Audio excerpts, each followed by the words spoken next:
Good evening, dear listeners, and welcome to today's TSF1 Greece podcast with Alex and, not Panos this time, but Dimitris. Hello. Hello, guys. Hello. How are you?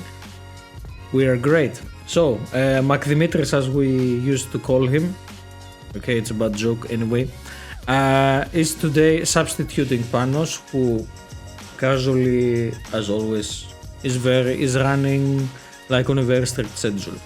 But Dimitri, you were missing in the middle of the season, but you were at the first and at the last one, so thank you for doing us the honors.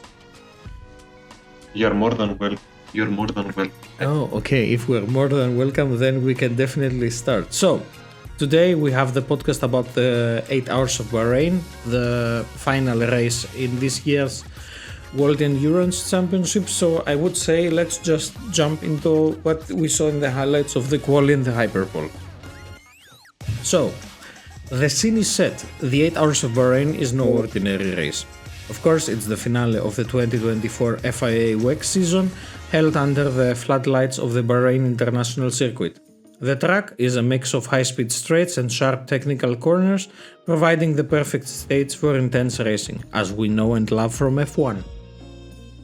We kicked things off with a clean dry track and a warning from officials about respecting track limits. And let me tell you, that's a reminder many drivers struggle to keep in mind. Yep. So we move into let's just go with the flow as it went, starting with the LMGT3 qualifying highlights or maybe drama. So the session was nothing short of dramatic, as Alex said. Two standout cars, the orange and black machines, dominated the early laps, showcasing impressive form. Yassi, Sahin, I struggled on the podcast, okay. You're not the only one. Currently second in points and already with 2 wins this year. And of course, the session wasn't without its challenges. Let's talk about Sarah Bovy in specific, whose whole lap was disqualified for track limit violations. I mean, it's like moments like this that remind us how important it is to be critically precise when needed in endurance racing, because like one track limit and it's gone. The whole lap is scrapped. But let's move into the hypercar qualifying.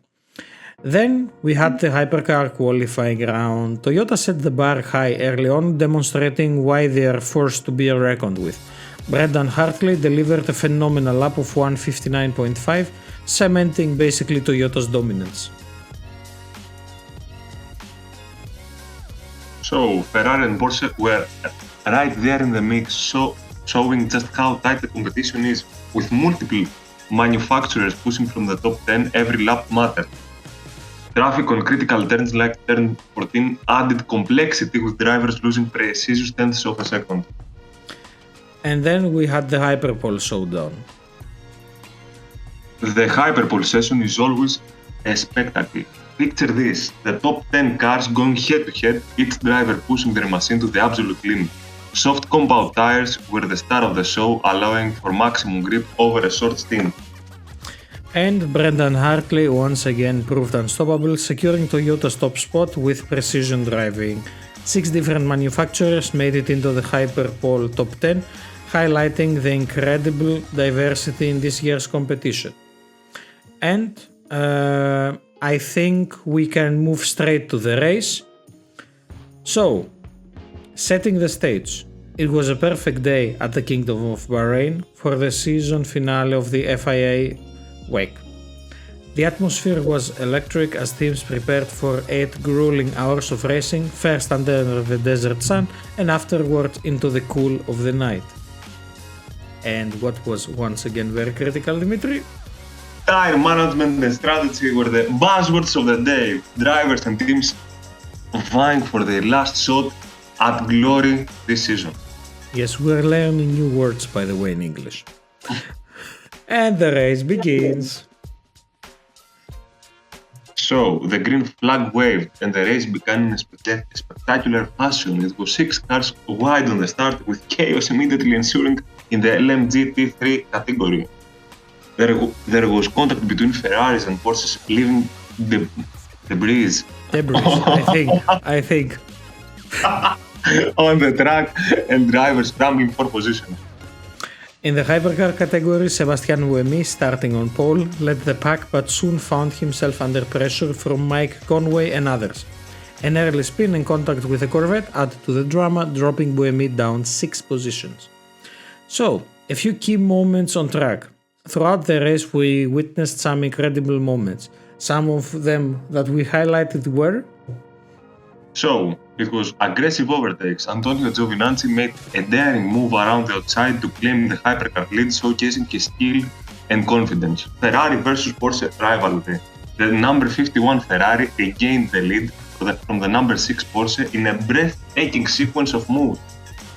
Tried tire strategies in play. Teams experimented with different tire compounds, leading to intense battles where tire grip made all the difference. And with a few battles that were throughout the race, I mean, nothing spectacular, but they had a flow, we reached the final hour. So, as the clock went down, the stakes only got higher. The number 12 Porsche suffered a left rear puncture, throwing a wrench into their plan. Meanwhile, the Corvette and Aston Martin teams were engaged in a nail-biting battle in the LMGT3 category lead, with positions changing almost every lap. Meanwhile, in the hypercar category, Toyota capitalized on the consistency to secure the manufacturer's title. However, it wasn't smooth sailing for all the cars, with the number 7 Toyota retiring due to mechanical issues. Yep, which was very unfortunate. So, the championship deciders. The final laps were as intense as they come. Sebastian Buemi in the number 8 Toyota drove flawlessly to claim the race win, securing Toyota their 8th consecutive Bahrain victory and the manufacturer's title.